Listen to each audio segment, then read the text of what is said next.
c'est pour ça que je n'attaque jamais les identitaires, parce que je leur dis, le système veut que nous nous fâchions. Et aujourd'hui, on voit très bien que ce qu'avait réussi à faire Le Pen, qui était de fédérer un camp national très divers avec des païens, des cathos, etc., et d'avoir passé une masse critique où il avait fait une force qui existait, ce processus qui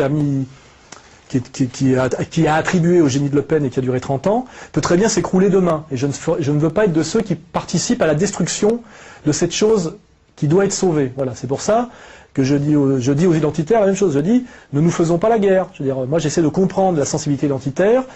Je suis pour dialoguer avec eux. Je ne veux pas tomber dans le piège où je les insulte, ils m'insultent. Et chaque fois qu'il y a eu des tensions, ça a été manipulé d'ailleurs.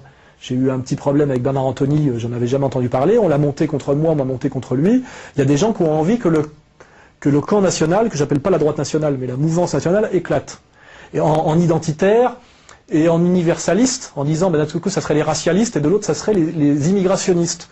Je ne pense pas que les identitaires, quand je lis des textes sérieux écrits par Fabrice Robert, soient racialistes. Ils ne le sont pas, c'est plus subtil que ça. Et moi, je ne crois pas être immigrationniste. Mais il y a des gens qui commencent à dire, oui, ben voilà, aujourd'hui, il y a deux camps, les immigrationnistes, les traîtres à la cause nationale, et les racialistes, qui sont ceux qui veulent effectivement sauver ce qui peut être sauvé effectivement par une espèce de je sais pas comment on dit là, de communautarisme blanc intégriste. Je pense que tout ça n'existe, c'est tout ça du fantasme et de la manipulation. Donc l'intérêt de ce dont on parle là, c'est d'éviter tous ces pièges.